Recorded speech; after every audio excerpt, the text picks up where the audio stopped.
Welcome to Telangana వెలుగు. నేను మీ రాజు.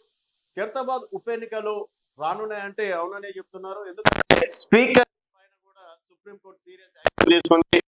4 వారాల లోపల ఏదో ఒక నిర్ణయం తీసుకోవాలి. తీసుకోకపోతే డెఫినెట్ గా మేమే యాక్షన్ తీసుకుంటామని చెప్పేసి కూడా నేను చెప్పడం అనేది జరిగింది. సో దాదాపుగా ఇటు బీఆర్ఎస్ పార్టీ నుంచి 10 మంది ఎమ్మెల్యేలు పార్టీ బీఆర్ఎస్ గుర్తు మీద గెలిచి కాంగ్రెస్ పార్టీకి వెళ్ళడం అనేది జరిగింది. సో ఈ 10 మందిలో 4 ఉప ఎన్నికలు మాత్రం ఖాయమని చెప్పేసి అంటున్నారు. అందులో ముఖ్యంగా చూసుకున్నట్టయితే ఖైరతాబాద్, ఎందుకంటే ఇక్కడ కారు గుర్తు పైన గెలిచి మళ్ళీ 6 నెలల లోపు ఎంపీగా పోటీ చేయడం అనేది జరిగింది కాంగ్రెస్ పార్టీ బీఫామ్ పైన దానం నాగేందర్ గారు. సో ఇక్కడ వరకు స్టోరీ బాగానే ఉంది. సరే, దానం నాగేందర్ గారు రాజీనామా చేస్తారు అనుకుందాం. సో దానం నాగేందర్ గారు మళ్ళీ ఎమ్మెల్యేగా అయితే డెఫినెట్ గా నిలబడాల్సిందే.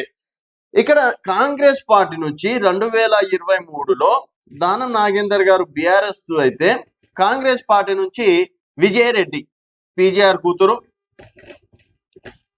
విజయరెడ్డి గారు. మరి విజయరెడ్డి గారి పరిస్థితి ఏంటి? సో విజయరెడ్డి గారికి ఎందుకంటే డెఫినెట్గా ఉప ఎన్నికలు వస్తున్నాయంటే ఎవరికైనా ఆశనే ఉంటుంది. 2014 నుంచి కూడా తను ఎమ్మెల్యేగా పోటీ చేసుకుంటూ వచ్చింది. 2014లో వైఎస్ఆర్సీపీ నుంచి పోటీ చేయడం, 2018 తర్వాత అంటే కార్పొరేటర్ గా గెలిచింది బీఆర్ఎస్ పార్టీ. అప్పట్లో ఉన్నటువంటి కేటీఆర్ గారు మేయర్ హామీ ఇవ్వడం వల్లనే తర్వాత మళ్ళీ పోటీ చేయలేదు. ఇటు దానం నాగేందర్ కి సపోర్ట్ చేయడం అనేది జరిగింది. మళ్ళీ బీఆర్ఎస్ నుంచి దానం నాగేందర్ గారు అప్పుడు గెలవడం అనేది కూడా జరిగింది. సో తర్వాత 2023లో చూసుకున్నట్టయితే మళ్ళీ బీఆర్ఎస్ పార్టీకి రాజీనామా చేసి కార్పొరేటర్ గా గెలిచి రెండోసారి కూడా కాంగ్రెస్ పార్టీలోకి వచ్చి కాంగ్రెస్ పార్టీ గెలుపులో కృషి చేసింది. దాదాపుగా అనుకున్నన్ని ఓట్ బ్యాంక్ కూడా విజయరెడ్డి గారికి రావడం అనేది జరిగింది. కాకపోతే ఓడిపోయారు. మరి ఇప్పుడు పరిస్థితి ఏంటి? విజయరెడ్డి గారికి మళ్ళీ టికెట్ ఇస్తారా అంటే దానం నాగేందర్ గారు మళ్ళీ పోటీ చేస్తే టికెట్ ఇవ్వడం కష్టం. సో మళ్ళీ బీఆర్ఎస్ పార్టీ నుంచి ఏమైనా అవకాశాలు ఉండొచ్చా? ఎందుకంటే రాజకీయాలు అన్నప్పుడు ఎవరు ఎప్పుడు ఏ పార్టీలో మారుతారో తెలియదు. అండ్ జూబ్లీహిల్స్ లో కూడా బీఆర్ఎస్ పార్టీకి దాదాపు 75,000 ఓట్ బ్యాంక్ అనేది సాధించుకోవడం అనేది జరిగింది. సో ఇప్పుడు ఖైరతాబాద్ లో కూడా బీఆర్ఎస్ ఓట్ బ్యాంక్ ఉంది. సో మరి విజయరెడ్డి గారికి ఒకవేళ బీఆర్ఎస్ పార్టీ నుంచి ఏమైనా ఆఫర్ వస్తే మా ఎమ్మెల్యేగా పోటీ చేసే అవకాశాలు ఏమన్నా ఉంటాయా అన్నది కొంతవరకు చర్చించుకున్నటువంటి మాట. సో ఈ 3 నుంచి 5-6 నెలల్లో ఖైరతాబాద్ ఉప ఎన్నికలు రావడం ఖాయం అంటున్నారు.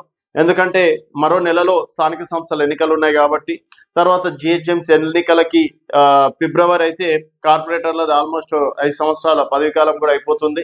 సో మరి జిహెచ్ఎంసీకి ముందు పెడితే డెఫినెట్ గా జిహెచ్ఎంసీలో ఇంకా కాంగ్రెస్ పార్టీకి తిరుగు ఉండదు అని చెప్పేసి కూడా భావిస్తున్నారు. లేదు జిహెచ్ఎంసీ తర్వాత మళ్ళీ ఒకవేళ ఖైరతాబాద్ ఉప ఎన్నికలకు పోతే మళ్ళీ రిజల్ట్స్ తారుమారైతే కష్టం అని చెప్పేసి కూడా ఆ విధంగా కూడా ఆలోచించడం అనేది జరుగుతుంది. అందుకని ఇప్పుడు బీఆర్ఎస్ పార్టీకి కూడా చాలా ఇంపార్టెంట్ కాబట్టి, సో మరి ఒకవేళ బీఆర్ఎస్ ఆర్ బీజేపీ, ఒకవేళ విజయరెడ్డి గారు బీజేపీలోకి వెళ్తారా అంటే బహుశా వెళ్ళకపోవచ్చు. బీఆర్ఎస్ పార్టీలో గతంలో ఆమెకు పరిచయాలు ఉన్నాయి కాబట్టి వారికి, సో వెళ్ళొచ్చు అని చెప్పేసి ఒక మాట అయితే వినిపిస్తుంది.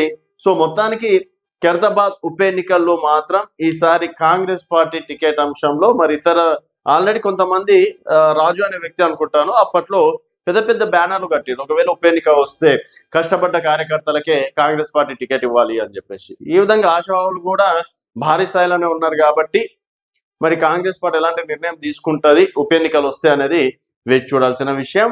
చూస్తూనే ఉండండి తెలంగాణ వెలుగు.